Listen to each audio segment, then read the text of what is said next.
Everybody, hello, hello, hello, hello. I had to get adjusted to our new studio over here at Smash Bros Radio. What's happening, everybody? What's happening?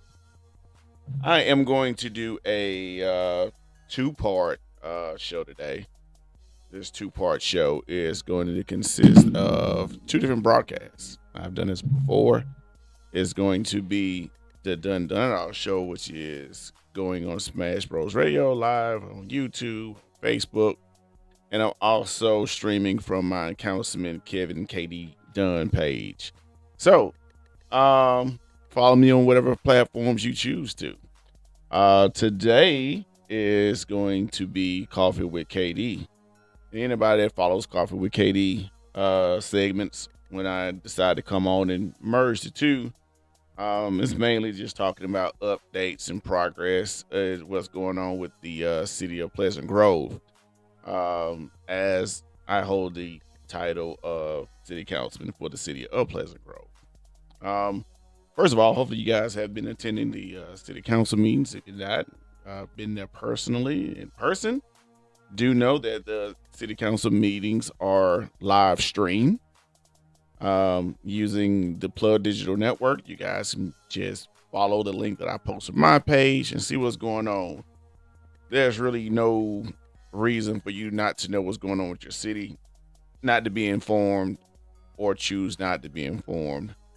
More often than not, we have people that come and complain about certain issues that have already been discussed, and the only time they decide to get involved in their city government is when they're having a personal problem versus just keeping up with the issues, or regular issues or new issues, even old issues that have come up and that we've discussed. Because your new issue may be an old issue that's already been handled, but you haven't kept up with what's going on. So we have multiple platforms for you to keep up: digital, social media, and if not, coming in person. So, for the reason for this live is just kind of do a recap. Hopefully everybody had a chance to join attend the Jazz and Grove that was hosted by our very own city councilor, Yolanda Lawson. If you didn't come, you missed a treat. This is the first time that Councilor Lawson has done this as a city councilor. However, she did this before even being elected, and she is going to be doing this even more often in the future.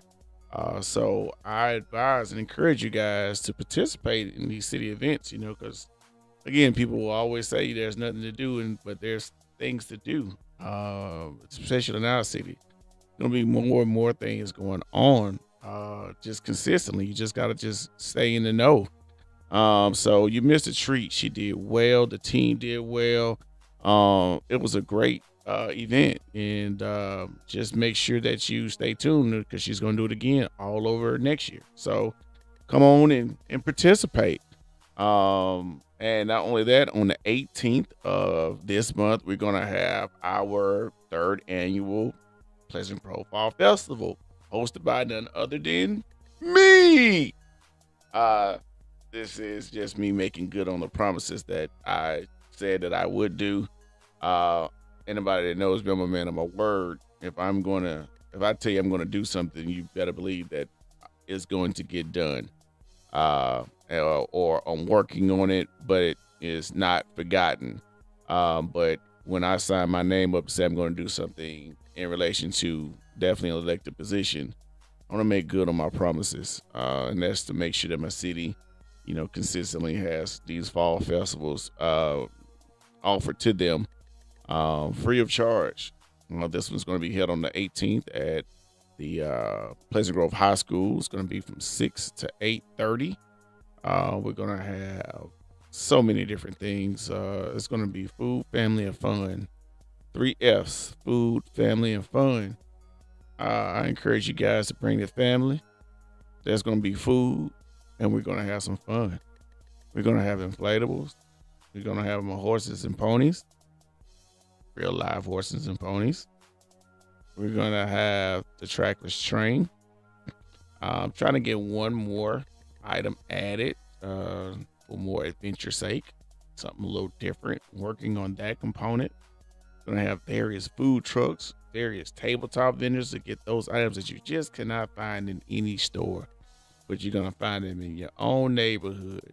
So make sure that you come check us out. It's gonna be October the 18th at Pleasant Grove High School. I'm going to Val's Print Shop. Shout out to Val's Print Shop. They're printing the yard signs that I'm going to pick up after I leave from the studio today to distribute out throughout the neighborhood. But more often than not, it seems like that's not enough. Despite the multiple social media blasts that we do in conjunction with the yard signs, some people say they still did not know. So you know what I need y'all to do? I need y'all to share this live. Share this live because there's important updates in this live. Tag people that you want them to come to the Fall Fest. Tag them in the live so they can know about it. Because I don't care if you live in Pleasant Grove. I don't care if you live in Silver Springs, Mulgar, Adger, Forestdale, Adamsville, Fairfield, Birmingham, Bessemer, Hueytown. We invite you all. As long as you want to come out and have fun, participate in a family-oriented, safe environment, I welcome you. Last year we had issues with parking, but that's not going to be the issue this year. I want to send a huge shout out and thank you to Dr. G with Jefferson County School Board, along with Principal Jarvis Watkins with Pleasant Grove High School for allowing us to use their facilities to host such a spectacular event. So shout out to the team. You know, we're all in this. We're a team. Dr. G, Principal Watkins, my fellow council members, Councilor Houston, Councilor Lassiter, Councilor Lawson, Councilor Calhoun, and Mayor Brazil. We're all the team. I know people try to say crazy stuff and tear us down. You know, some people always got something negative saying. We don't worry about those people. We just consistently do the best we can do. And I can tell you, you really have a mayor and a council now that's really working their butts off to really give y'all, you know, what y'all deserve and more. I said yesterday in our council meeting, we sure enough don't do this for the money because there's no money involved in this. I make enough money doing that job as the city council member to put gas in one of my vehicles for the month. And I have multiple trucks. So I make enough to put gas in one of them. So it's not for the money. It's because I live here, my family's here, and I love it being here. And I wanted to offer the amenities that I think all the residents of PG deserve and beyond.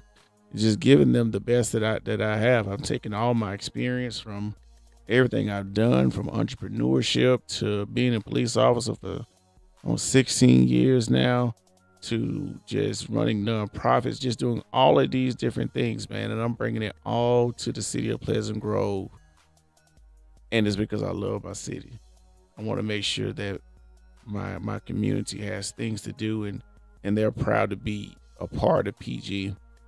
More often than not, there's so many things that come out and it polarizes our community. And it usually happens toward election time when it's some party issue, whether you're Democratic or Republican. It really doesn't matter to me. And while I'm even saying that, I want to extend an invite to our two candidates for our Jefferson County Sheriff's Office position. So anybody watching this live, I need you to tag Jared Hudson. I would like to invite Jared Hudson to Coffee with KD in conjunction with the Dunn It All show. I want to invite Jared Hudson to the studio, and I want him to be able to talk to the people. I want to extend that same invite to our current sheriff, Mark Petway. I want them to have the same opportunities. Now, this is not going to be a mudslinging to where there's going to be defamatory conversations and slandering. We're not going to do that. Anybody that knows me, I'm not about that. I don't care who you for. I don't care who you like, and I don't care who you dislike. We're not going to attack any of these candidates. We're going to stick to the facts. If you have questions, I'll let those questions be post and a live feed, and then we'll have somebody filtering out those questions so they can be answered fairly and equally. But somebody, please, if you are friends or familiar with Jerry Hudson, tag them in this post, tag them in this live, tag his campaign team is live. Same for Mark Petway. I need you guys to tag Sheriff Mark Petway in this live. Before the election, which takes place November the 8th, I need and would like those individuals to be on the show. Too many times that we have too many other conversations and not knowing exactly what we're talking about. Different political things come up, and I see people spreading stuff that they don't know about. I see people acting as if they are attorneys, and I see people acting as if they are legislators. I see people acting as if they're police officers when they have don't know anything really about constitutional law, don't know anything about due process, don't know anything about search and seizure process, don't know anything about exigent circumstances. All these things that are actually applicable to when we are as police officers. I'm now putting my police officer hat on. Or when we are executing certain laws. If it's not on the books, then we can't enforce that. People can have their own personal feelings about whatever it may be, but we can't enforce what is not on the books. Police officers, sheriffs are enforcers. Your state elected officials, those are your legislators, okay? Your judicial branch are your judges. Those are your judicial officials. Okay. So know the difference between each and know the important role that they play within their different legislative branches. So understand who's doing what. Okay. So now that that's said, in our council meeting, we hadn't had Mark Petway come yet, but we had Jerry Hudson come yesterday. And he had the opportunity to speak. And I applaud the guy for running. It takes a lot of effort, a lot of time, and a lot of even personal resources to even run. But I want to address a statement that I really didn't agree with as far as community policing. Us as African Americans have a different stance as relates to police collectively as a people, and all of that historically. Collectively as a people and historically in content, we have our own stories about police interaction and police contact.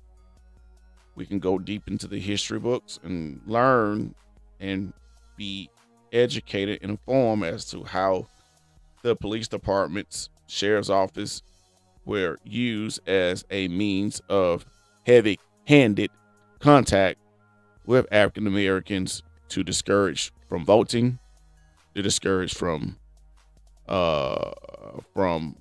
whatever type of group that was established, to dismantle it, to disrupt it, to cause all different types of chaos. That's the truth of the matter. We have our own reflection of how we were affected and still are affected by a rebel flag, no matter who says what about it. We know how it makes us feel. We know what it stands for. We know who carried it and how it affected us. So if you are saying that you don't agree with, or you don't do community policing, or you don't agree with it in whatever way, I disagree with that statement. Community policing, by my definition, is a means for the police department to interact with the community, to understand what is going on in order to address issues.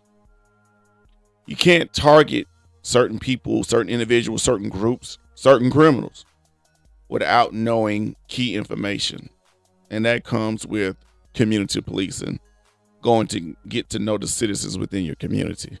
So everything else he said was fine. That was just the only portion that I didn't agree with, because nobody knows our story like us. Nobody knows the African American story like an African American. I'm educated. I'm successful by certain definitions and standards. I've never been to prison, never been arrested, so I beat a whole lot of odds. College educated, you name it. But I am still aware of what a significant impact that the police department has within every community. When police departments are acting or enforcing, it's for all people, not for certain economic groups, not for certain races, not for people of power only, not for indigent people only, but for all people. Rich, poor, young, old, white, black, purple, brown, pink, gay, straight, bi, question mark, whatever your preference may be. It's for all of those people. It's not meant for you to agree with what a certain entity or certain group may do. However, even if a group is against that individual that represents law enforcement, they are still afforded protection. Legally, they are still afforded protection, no matter whether you like them or not. You wear that badge, you put on that uniform, that's the protection that you are afforded. Okay? Myself as a black police officer, if the KKK decides they want to assimilate and they have gotten a license or permit to assemble, guess what? I have to suit up and protect all of the KKK members. No matter whether they hate my skin, hate my blood, hate my eyes, hate my feet, hate my whatever, I still have to protect them. No matter how they may feel about me, no matter how I may feel about them, they're still afforded protection. Okay? So anyway, that's my little soapbox about that. So I encourage you guys, please go out and vote. And if you don't vote, you're not going to have a voice. Vote. And let me say this. I ask you guys to vote on knowledge, not ignorance. I ask you to do your research on all of your candidates. Because I'm not talking about any specific race. I'm talking about a collective number of various races, in which certain people have made it through that do not have an ounce of a track record for you to investigate and look after or even compare. And you may have voted for them because y'all are the same party, y'all are the same race, same age, whatever it may be, instead of looking at the facts. You got to look for the candidate that's going to have your best interest in mind, that's going to uphold the laws and do what's right by all people. So remember to vote on November the 8th. And I'm going to try my best to get those two sheriff candidates on this show.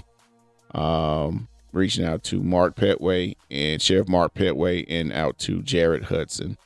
I hope to be able to announce some dates in which they can confirm with me more sooner than later, and we'll go ahead and go from there. And I want y'all to have all your questions and whatnot that you're going to have, and then we're going to have a professional discussion. I don't want to hear any made up stories, what you heard, They'll give their statements and give their background and give their plans and their intentions, and we'll go from there. All right, I'm off that. The next thing I want to go ahead and discuss. I have been bringing up the project for quite some time. I've been quiet for a little bit because I do a lot of work in the background about um, doing more research in which I want to provide more resources and a better looking main park for the city of Pleasant Grove. In that, I use research from Railroad Park, City Walk, and one Pratt Park in Pratt City. I collectively reached out to the designers and architects for those 3 areas. I run in those areas, or have ran in those areas. When I say that, I mean like far as my condition and my cardio.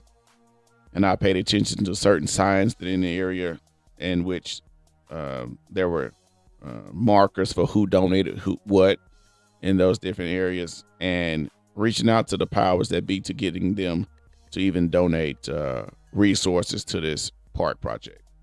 So in the landscaping, architect, design firm I reached out to, and give y'all some bit of information on this. So I'm going through my papers here.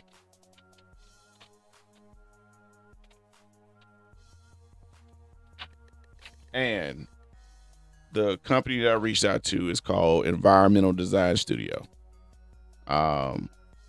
This park in the redesign stages, I did a wish list, and the wish list was based on all the things that we discovered or talked about during the campaign trail, and then some as I talked to more people along the way. So there are a few things that we're going to be addressing with this revitalization project if everything goes accordingly. Parking around the perimeter of the park, all 4 areas of the park. A walking trail around the perimeter of the park. LED solar lighting, similar to City Walk Birmingham. Gabion wall seating similar to Railroad Park. And everybody knows what I'm talking about. It's the rock seating. Cage rock seating. It's called a Gabion wall. Splash pad, picnic pavilions, one including an actual kitchen, a playground, and not only a playground that's going to be ADA compliant. We got to make sure that those with disabilities are even able to access this park and access the playground area, because everyone, every child deserves to be able to have access to this facility. Emergency call posts, and those are blue light posts. So if there's an emergency or something happen, in the event of emergency, somebody falls out, cardiac arrest, or something is going on in criminal nature, you can hit that button, and that button will instantly get you in contact with the dispatchers that's going to be directly across the street over at City Hall, alarming them of what's going on, and then thus getting you the assistance that you're going to need. So that's going to be great. And that's going to be accompanied also by video surveillance, an amphitheater, a multi-purpose court. And then this court is utilized for not only basketball, but also an area that can be utilized as a staging area where food trucks would be at, maybe where trade day events may be at. And because Council Lawson brought up trade day events that she's going to be working on in the future for the city of Pleasant Grove. And that's where the way she explained it about different entrepreneurs here in the city and nearby that, have certain items that they make and they sell. It's like a little little trade day. I think it's very cool. You'll find a lot of little cool stuff that the people in your community are actually making. So I thought that was a real cool idea. And I wish her the most success with that. So this multi-purpose court would actually address that. And then a pond or water feature. And that pond or water feature is the last thing that's on this list. And it utilizes the current water flow and the current topography of the land and bringing it all together to make it flow and make it even more beautiful, utilizing the drainage and the flow, pretty much like it's a creek that literally flows through that park. So utilizing that in its current position, but just enhancing it to make it even more beautiful, and having the appropriate shrubbery that is more continuous and changes colors throughout the different seasons. And that means having, more perennials versus annual type planting. So these are the things in the wish list that has been submitted.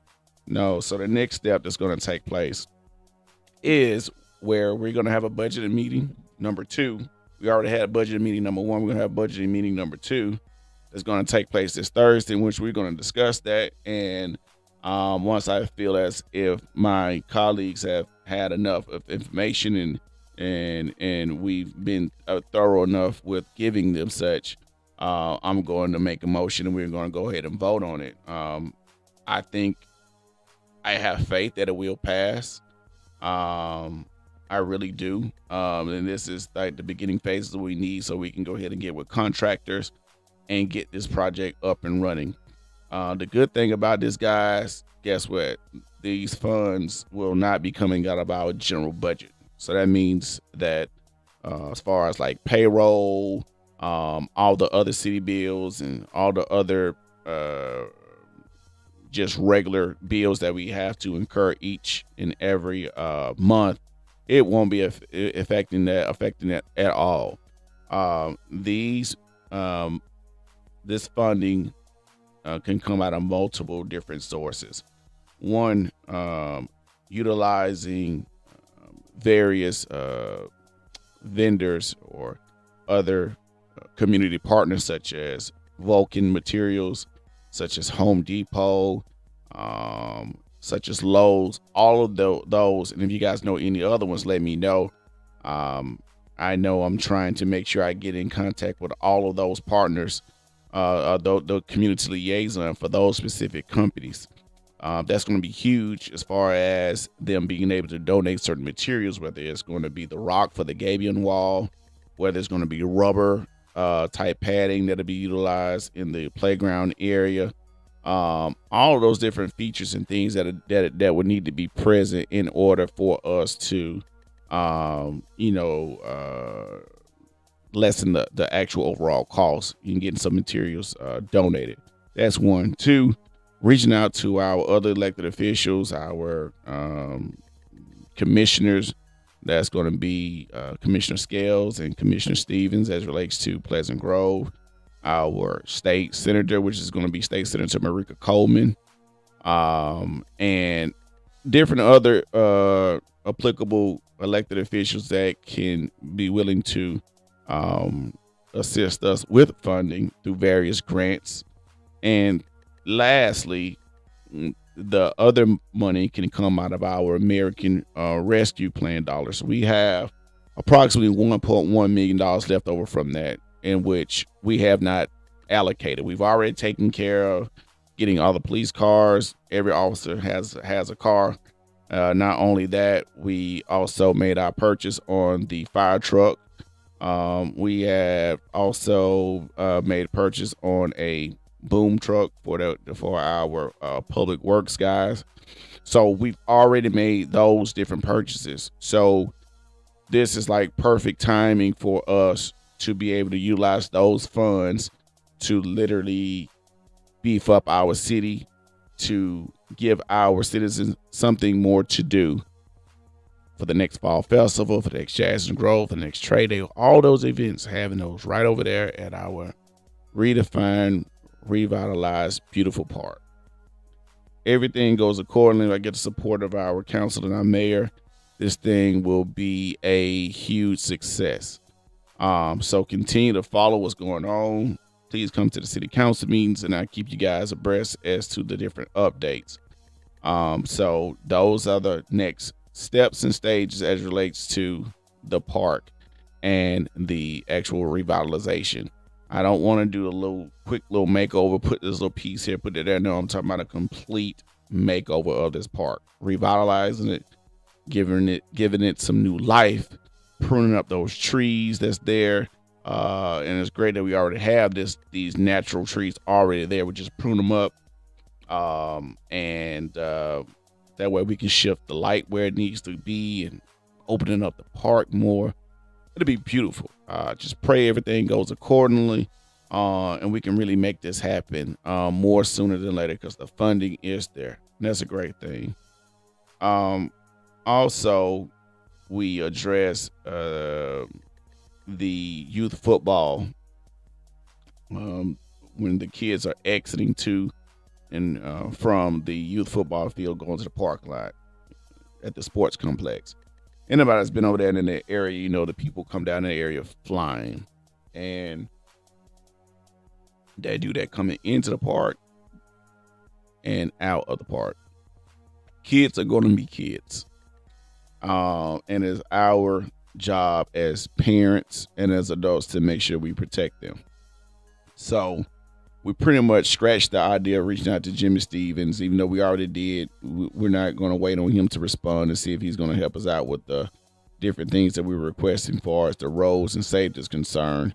We're going to do it ourselves. We've already ordered the cones to help funnel traffic and to slow down traffic to a point to where we'll make each driver focus more so they don't drive too fast. It's going to automatically slow them down utilizing those cones.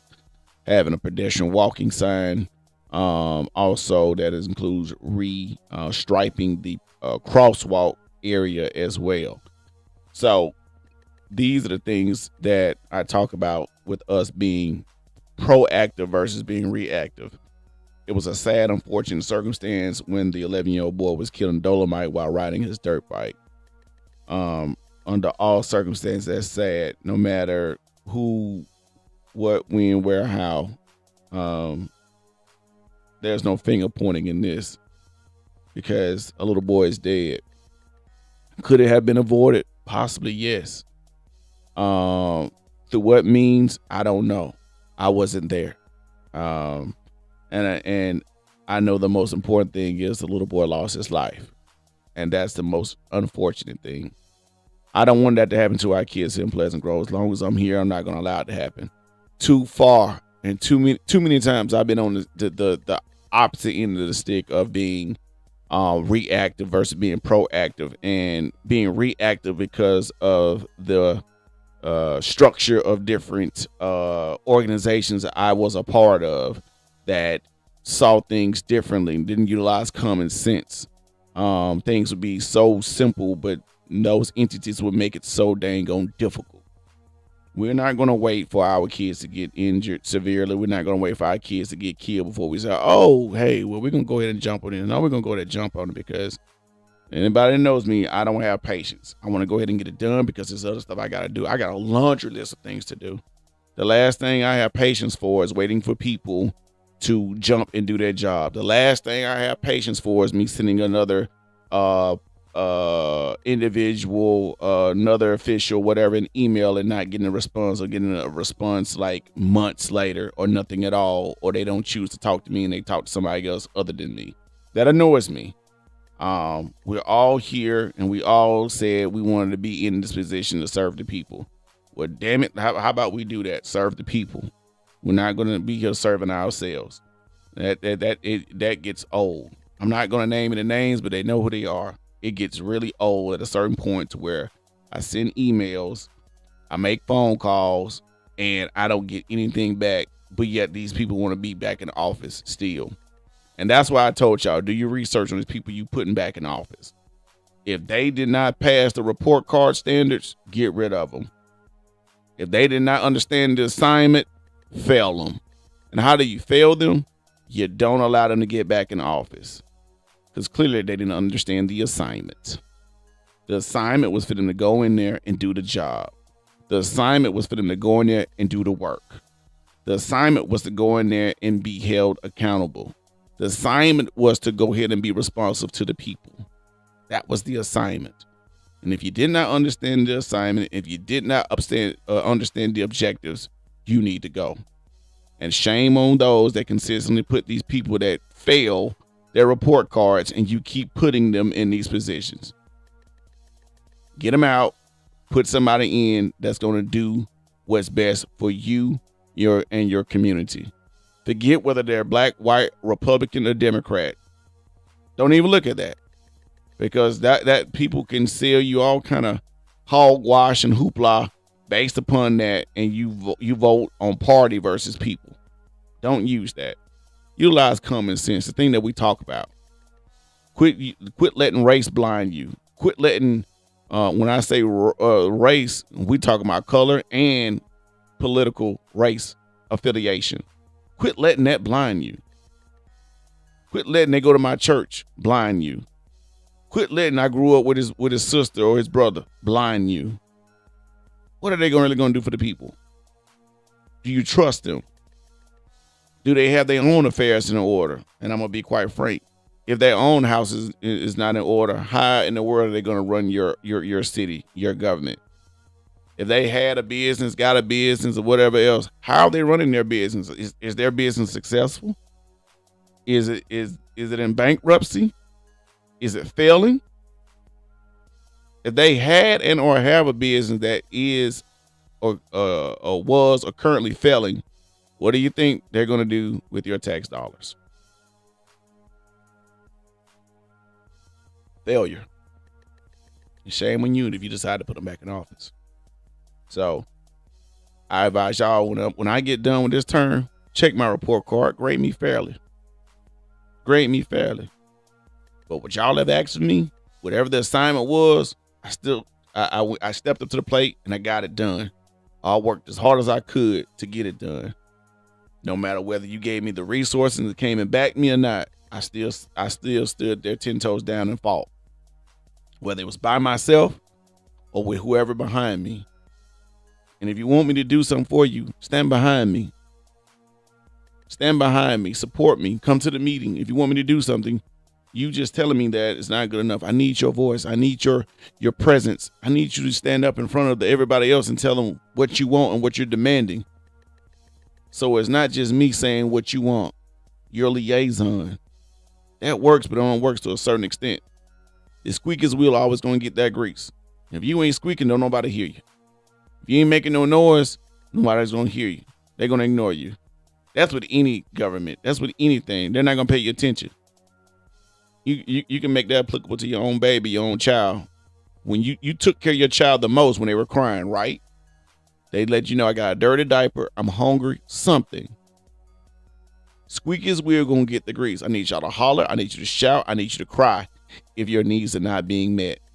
So everybody else can hear you. You can't cry in corners.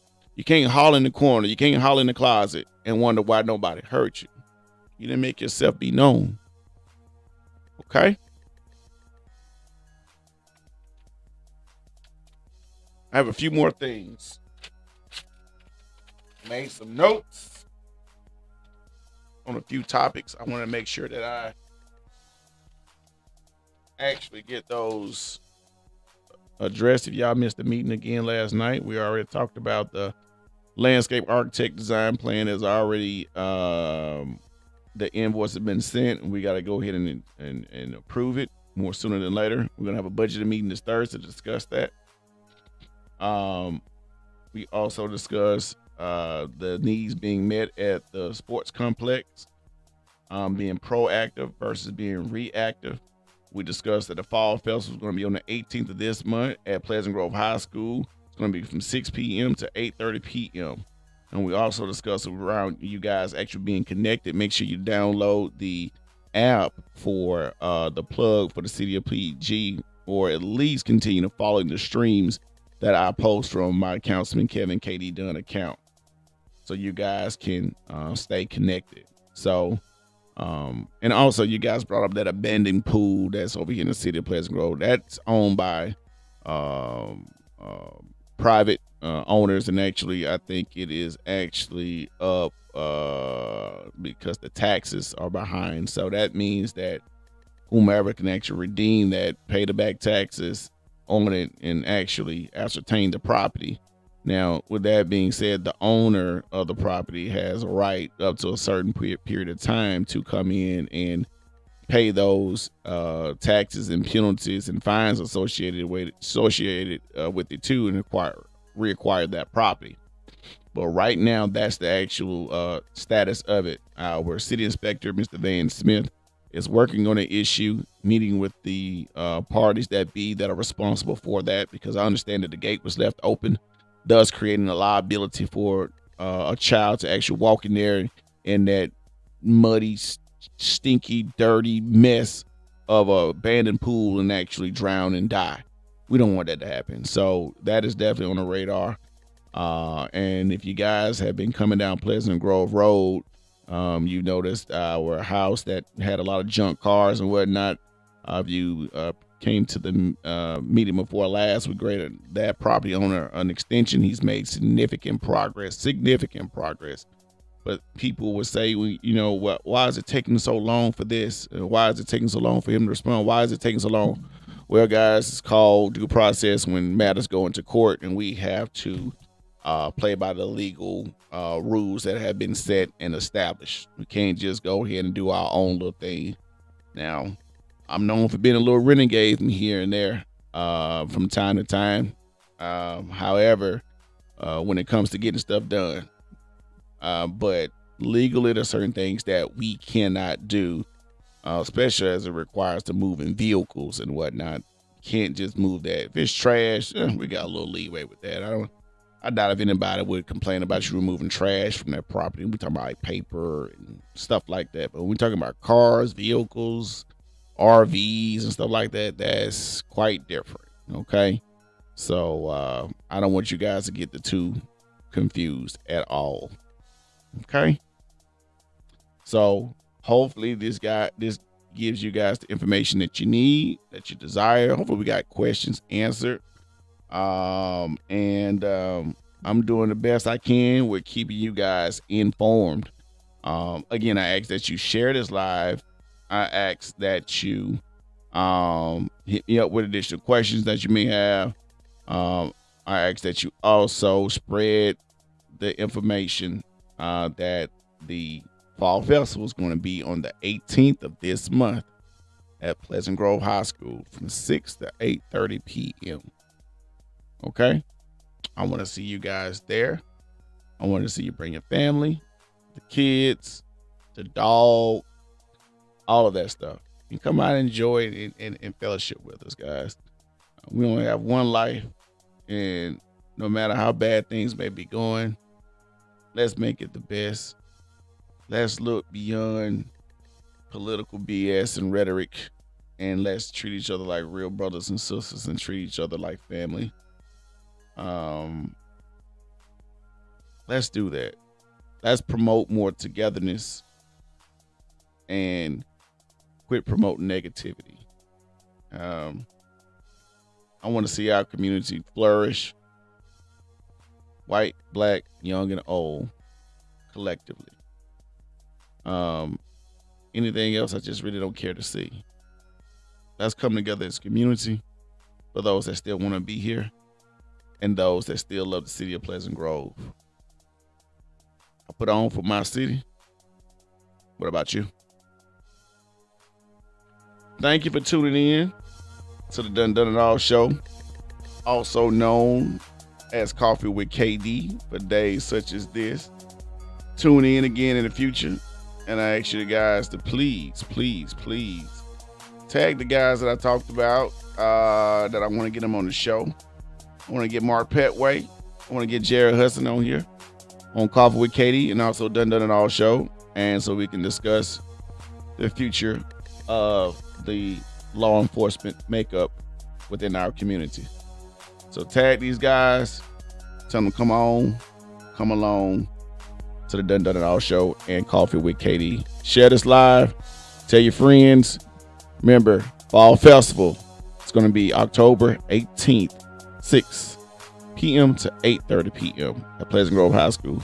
Share this live, review it again, playback, all that available to you. Love you guys. Have a great day.